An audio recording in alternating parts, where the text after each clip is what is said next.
ازدواج موقت در قرآن به صراحت آمده، هیچ احتیاجی به برای شما عرض کنم چیز ما نداریم. اینکه به چه نحوی هست و به چه نحوی نیست، شما وقتی در خود قرآن ما میبینیم آمده آقایان برایشون فمستمتعتم به منهن فآتوهن اجورهن فریضه، سوره نساء 24. اون زنهایی را که متعه میکنید این اجرت و برایشون مهریه را به اونها بپردازید. خدای عالم در آیات قبل در رابطه با زنان دائم آمده برای شما عرض کنم و آتوهن صدقاتهن نهله، اونجا از مهریه اونها نهله تعبیر میکنه، اینجا فریضه تعبیر میکنه. و همین آقای قرطبی متوفی 671 در تفسیر خودشون، شما دوستان اگر مانیتور من را یک لحظه محبت بکنن، تفسیر امام قرطبی جلد 6 صفحه 215 میگه وقال الجمهور المراد نکاح المتعه التي کان فی صدر الاسلام. مراد نکاح متعه هست، همون عقد موقت در صدر اسلام بوده.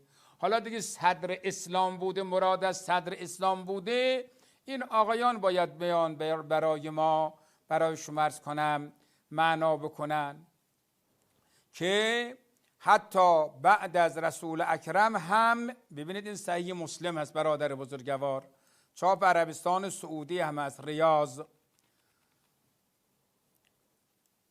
برای شما عرض کنم اینجا جابر بن عبدالله میگه کنا نستمتع بالقبضة من التمر و دقیق، زنها را ما مطعمی کردیم با یک مشت خرما یا آردی مهریه اونها قرار میدادیم. کی؟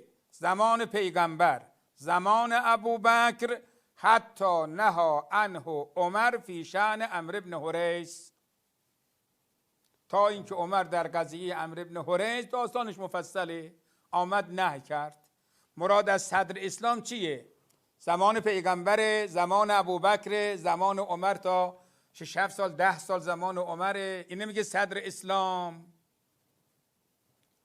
اینها را ما چه کار بکنیم؟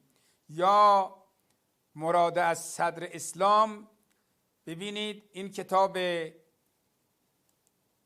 من سیر اعلام النبلا را بیارم که این مقداری اعتبارش بیشتره. این سیر اعلام النبلا آقای ذهبی هست، جلد 9 صفحه 11.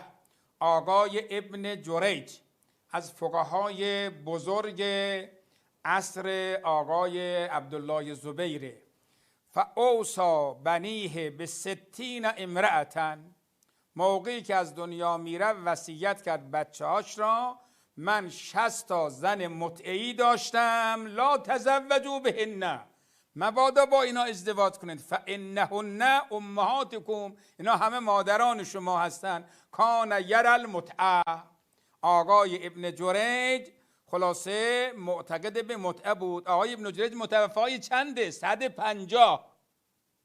میزان الاعتدال ذهبی جلد 2، عبدالملک ابن عزیز ابن جریج مجمع علی ثقته، اهل سنت اجماع دارن بر ثقتش. تزوجوا نحو من 70 امرأة نکاح المتعه، 70 تا زن سیگه‌ای داشته. کان فقیه و اهل مکه فی زمان، فقیه اهل مکه هم در زمانش بوده. خب اینها رو ما چه کار کنیم؟ یا در تهذیب الکمال مزی ایشون هم میگه 60 تا داشته، لا بعضی از جهاتی که نه 80 تا.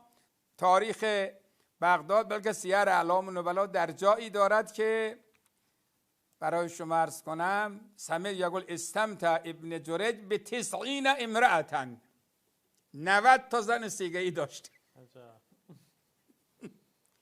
و خیلی هم عجیبه، یعنی واقعا آدم خجالت میکشه بعضی چیزها را. میگه من عذر میخوام از این خواهرای عزیزی که پای گیرنده هستن. میگه حتی کان یحتقن فی اللیل به اوقیت شیرج طلبا للجماع، هر شبم یک لیوان روغن کنجد میخورد تا خلاصه بتواند 90 تا خانم رو جواب بده. خب آقا اینها چیه؟ حالا اگر یک عالم شیعه هم چه کاری کرده باشد، اینها 7 آسمان رو به سرش ویران میکنن. اون روایت صحیح مسلم که زمان رسول الله، زمان ابوبکر، زمان عمر تا داستان عمرو بن حریث، صحابه همگی صیغه میکردن. این هم که ابن جریج سال 150 دیگه بابا دیگه.